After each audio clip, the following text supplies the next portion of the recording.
All Things Motoring is owned and brought to you by CHANGECARS, South Africa's trusted online vehicle platform. Whether you're looking to buy, sell, or just need advice, visit changecars.co.za.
Coming up this week on All Things Motoring International, we wrap up Season 4. Catch Michael and Ernest on their adventures at Cars in the Park as we see what's on show and chat to some of the owners about their fine beauties.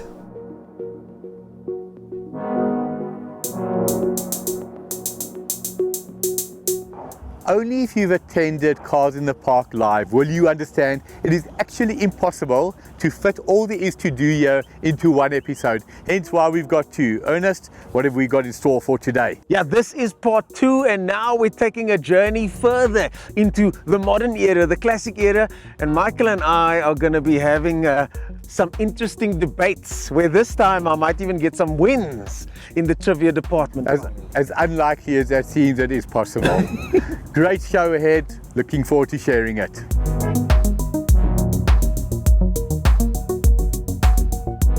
The vehicle that is a Toyota Hilux definitely needs no introduction. If you haven't heard of it, thank you for watching All Things Motoring. We're prouder than you know.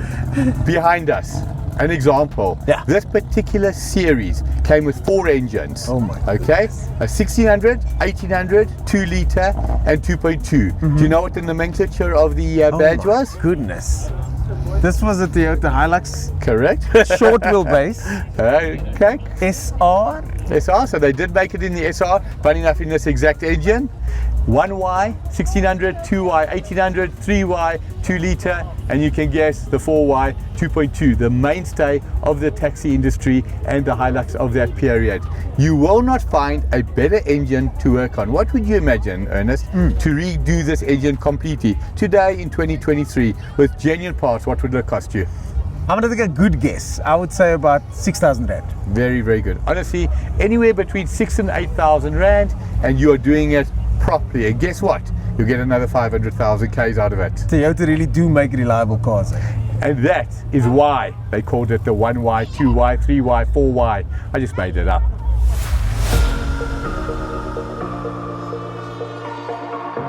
My best is when I see the glint in his eye. I've got a question, he says. I've got a bunch. Perfect. Okay, so first one.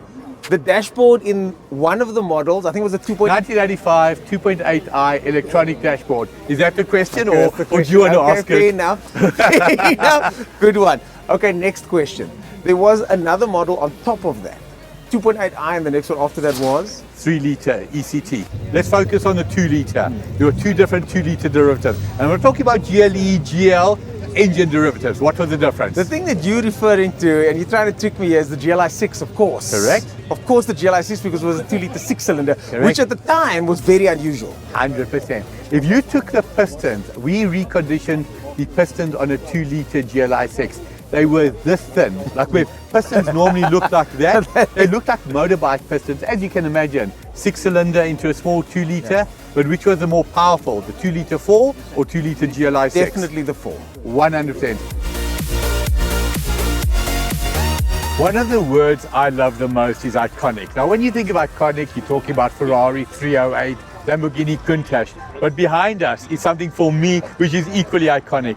You take any car in South Africa, you say to somebody, do you recognize this? And what will they say to you? It's a Peugeot. It's the Bucky, specifically this one over here, that helped build the country. Correct. These were sold in their thousands back Well, in the that's day. what it is. For me, you say to anybody, do you recognize this car? Oh my word, my dad had one. My dad really did have one. My uncle had one. Your uncle had one. My neighbor had one. It's always a car that somebody says, I know somebody who had one. Yeah.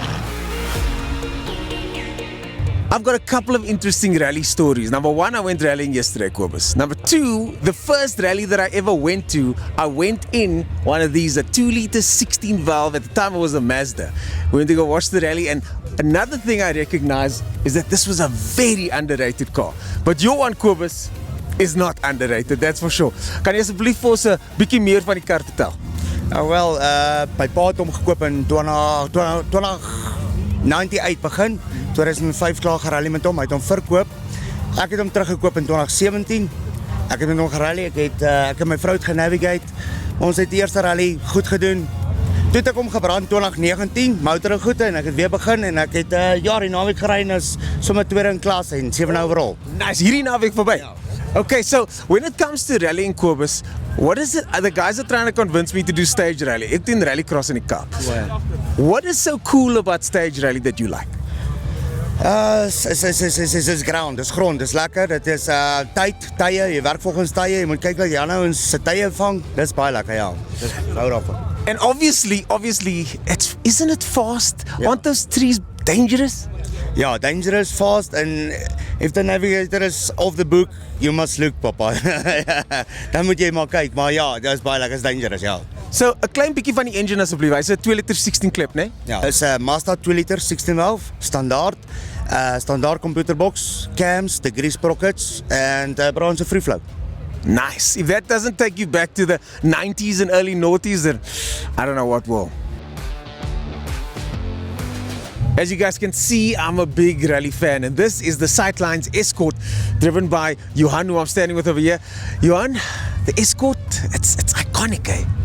Yeah, I love the little Escort. When I decided to start the rallying, I wanted an Escort, just like Sarel van der Merwe did. And yeah, it took me a while to build it. Actually, quite some time because I'm a pensioner. Yeah. But I managed to get it into this condition it is now. And yeah, we're doing it. We're doing it. We're doing it, yeah. We're going racing, people. We're going racing. This one's got the Group A arches, and what I've always liked about the Group A arches, they look cool, but turns out they're functional as well. Yeah, they are very functional because I'm basically doing the rallies just on dirt stages. Grondpad. And yeah, grondpad. And because of the stones and stuff, it damages the bodywork where the arches keep it a little bit in place. Well, just like the great Sarel van der Merwe, Johan, in the Sightlines Escort, reliving the old days. It gets me every time, these Escorts. Stay tuned. After the break, we continue our walk around Cars in the Park.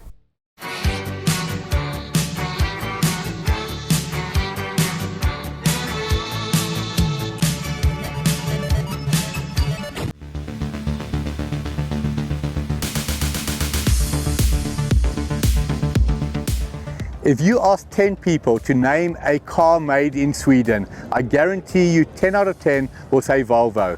Are they wrong? They are unfortunately wrong, because there's another manufacturer that makes cars in Sweden, no longer unfortunately, but the magnificent brand that was Saab. And I say magnificent brand that was Saab. Saab still carries on, but not in car manufacturing. I'm speaking to the proud owner of a beautiful 2000 convertible. Gary, thanks for chatting to us. Tell us about your beautiful example. Thanks for having me here today. Yeah, so we've got behind us electric blue 900 Saab Vegan, a 2000 model. As you said electric, I thought, oh my word, in 2000 they weren't making electric cars yet. I'm but telling you, that's the colour. Yeah, The colour. So no, it's been in our family since brand new from 2000. So as you've mentioned, not many Saabs anymore in South Africa, but happy to drive. Very understated car, a lot of power. So we're looking at a 2.3 litre turbo, 169 kilowatts, 250 Newton meters. So quite a nice pull. And also being a convertible, a lot of fun to drive in the summer in our beautiful country. Of course. Now, something interesting, if you look at a Saab from 1979, the lights were fundamentally very similar. These cars were always an evolution as opposed to a revolution. One or two quirks about a Saab, share with us. I would definitely say so. Your keys, where you start your ignition in the car. In the center console, down by your handbrake. So that was quite an adaptation for a lot of people in the country, going to malls and security to try and check where your keys are to stop the car. So quite quirky. Also that you have to start the car in reverse. So the gearbox locks in reverse. Right. So if you don't know to start the car in reverse, you're never going to get the car started. Now, when they say you're never too old to learn, with God as my witness, that's the first time I've heard that. But the brand that is Saab, still in aerospace, manufacturing Scania trucks, the well-known Scania trucks. Something like this today, you said it's been in your family since new. What would it take for you to sell it? Oh, I don't think actually anything would take me to sell it. Can I rephrase the question? Yeah. What would it take for you to sell it to me? Quite a lot, I think. Excellent. Well done, Saab. 2011 was too long ago. Come back and start making cars again. She got a podium this weekend in the Formula M race and is a champion in the Class C category. Chloe, we spoke last week or two ago in Cape Town at a jam-packed Formula Libre race. Now you're back in Joburg. What's it like to be back up? It's really amazing to be back. Love my home tracks again. It's great to be up here. So which track is your home track exactly? In Formula M, it's definitely Red Star. Chloe, the series itself, how competitive is it? I would say it's extremely competitive. There's no bumping or tapping, but we love the aggression on track. Now, in terms of girls in the series, how many females are there?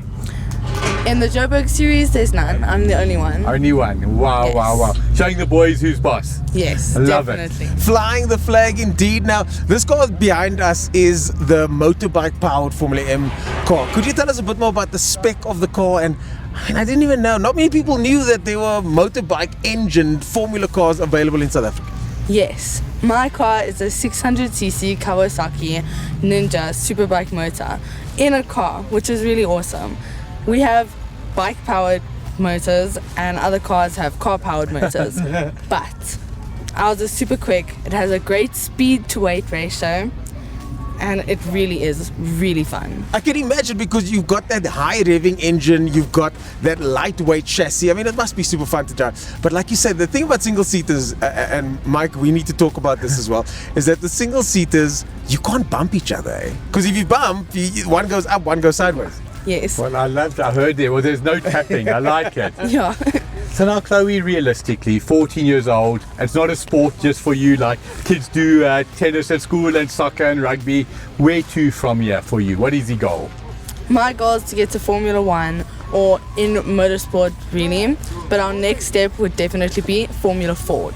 That is incredible. Now, you talk about Formula One. The name Stewart in Formula One, 1969, 1971 and 1973. The famous Jackie Stewart was a champion. Is it possible 10 years from now there'll be another Stewart challenging Max? Yes, 100%. Well, the next stepping stone sounds like a plan, because Formula Ford is where champions are built. But this over here is already a champion in the form of Chloe Stewart. Watch out, remember the name. If there's one manufacturer in the world that truly epitomizes, in fact, they coined the phrase, the people's car, it is Volkswagen. Volkswagen. Behind us, what are we looking at? This is a 1992 VW Fox, bought brand new. And when I tell you that this thing starts first time, they mean absolutely first time. Absolutely, 122,000 kilos, flawless, and it's automatic. Now, to the best of my knowledge, most of them wouldn't have been in automatic. No. This is a magnificent example, but it's got a story. What was it called before the Fox? So Mike's put him on the spot again, but this time I come prepared. This, of course, was based on the City Golf initially without the boot. But before this was a Fox, it was called the Jetta Mark 1. Had different lights back then, if I recall correctly. Correct. But of course, the Jetta was the original Fox body, if you will. But the thing about what makes this car special, Mike, I think there's two things that we can talk about here. One is that it paved the way for compact automatic cars, which is Correct. a new thing even now. before you couldn't get compact automatic cars, you could only get compact big cars like Ford Granadas or whatever. And also, it paved the way to have a car that is an extension of the hatchback. Just like the Meteor and the Laser and all of those types of cars, the VW Fox was the car that made another variant of the very popular City Golf. Correct. So you take the City Golf. The City Golf essentially prolonged the life of the Golf 1 because the Golf 2 was already out when the City Golf continued. That's such a uniquely South African thing as well. Correct. The Jetta 2 was already out. They had the Fox. Volkswagen, hats off to you. You do magnificent work. To the owner of this beautiful machine, am I jealous? Hell yes, I am. You know where to find me if you want to sell it. By the way, there's a bilingual instruction set on the gear lever there with the word rem pedal, which is Afrikaans for brake pedal, of course. But when last has anybody even used that word, rem pedal? Pretty cool. Original hubcaps as well, by the way, I think.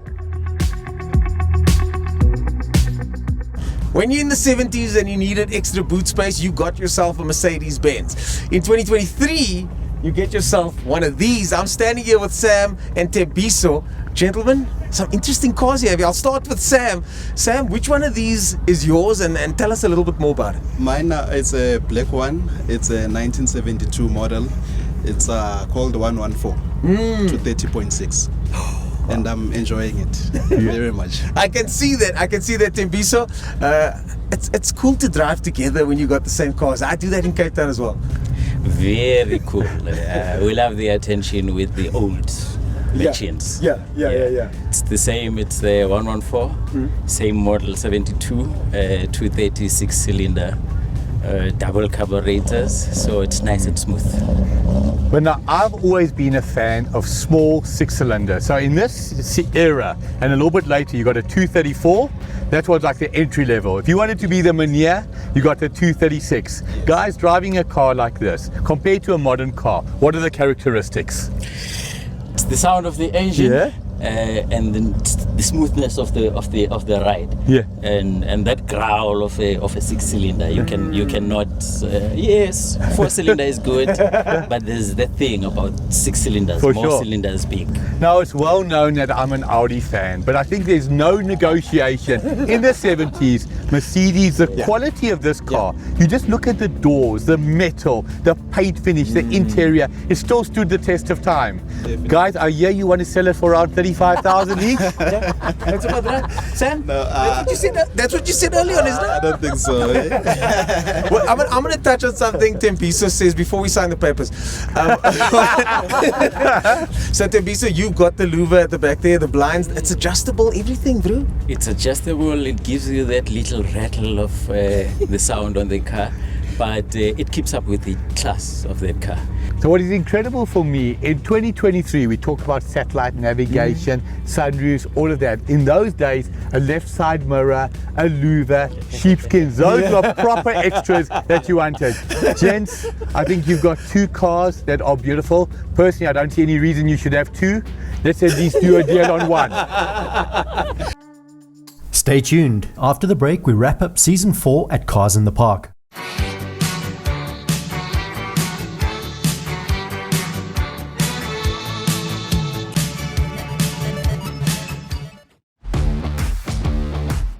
I'm standing here with Danny in this incredibly big, large and big engine Constantia.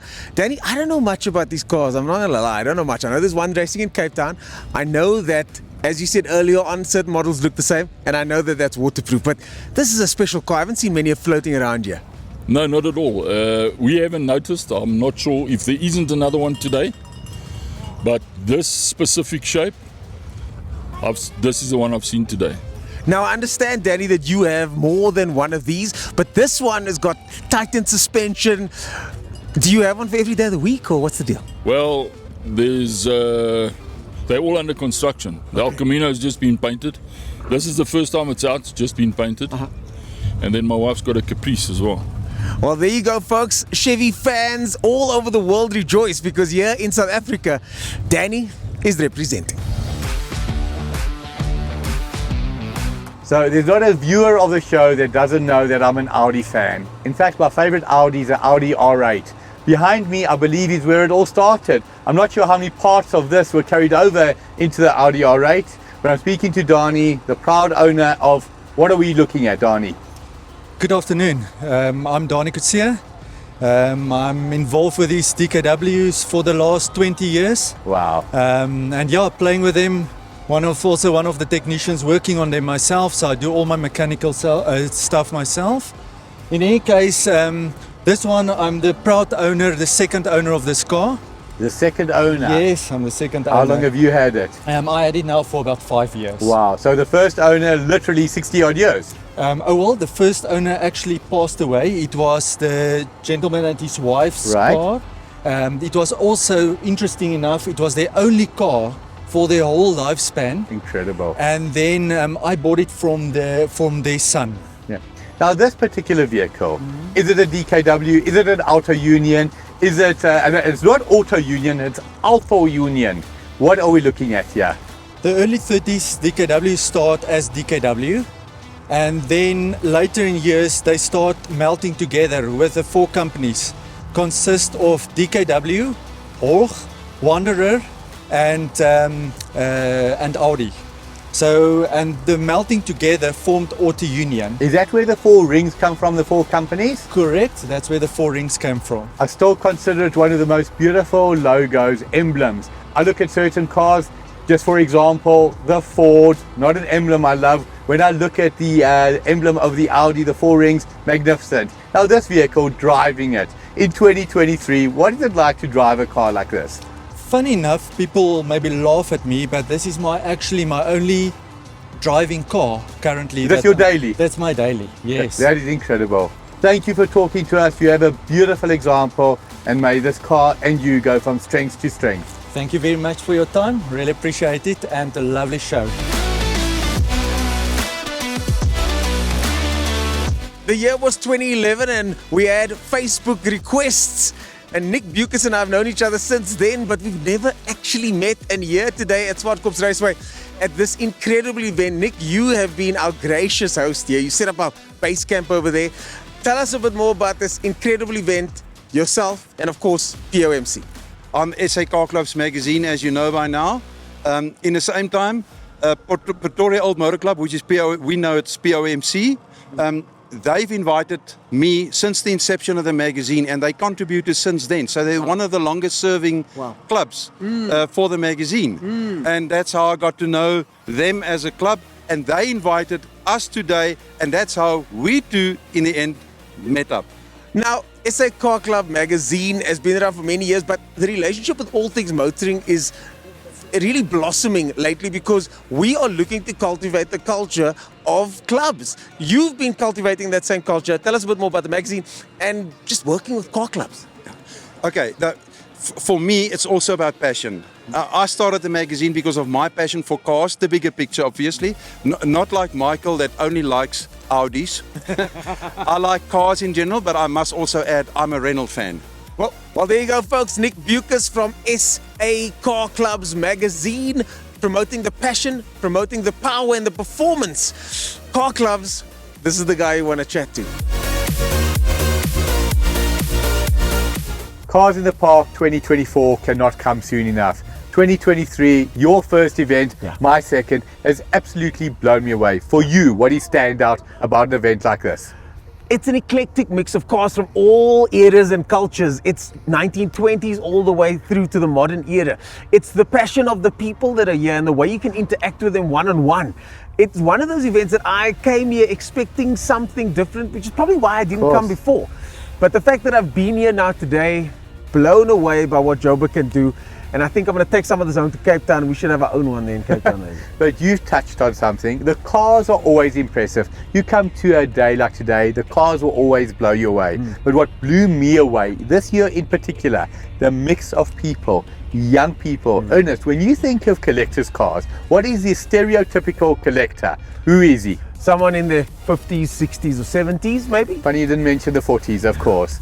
But the youngsters, 20-year-olds, 30-year-olds, whether the cars are being passed down or they're going out to buy them, they are choosing to do collector's cars. Our South African motoring culture is rich, Proud to be a South African. Cars in the Park 2024, that's a year away, but we'll see you long before that on TV, channel 189. That's it for now from All Things Motoring International. Thank you for joining us for the ride. We look forward to seeing you in Season 5, where we have way more fun and action in store.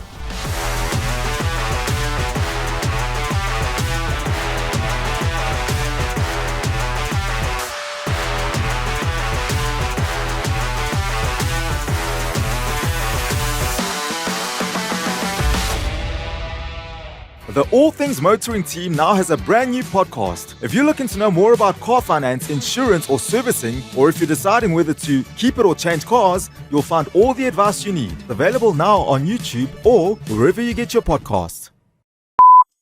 Oh yeah. And the one below that was? 2.8i. And the, now, yeah, we said that already. And then the 2.4 GLS, of course. Okay. Yeah, we're filming. Over here is already a champion in the form of Chloe Stewart. Watch out. Remember that? What? We did the last part. Watch out. Now in 2003, you get a Mercedes-Benz and you add extra. 2023. 2023. Okay, cool. Here we go. All Things Motoring is owned and brought to you by CHANGECARS, the platform buyers trust with good reason. CHANGECARS works exclusively with the best manufacturer-approved dealerships. There's no safer online vehicle platform in South Africa.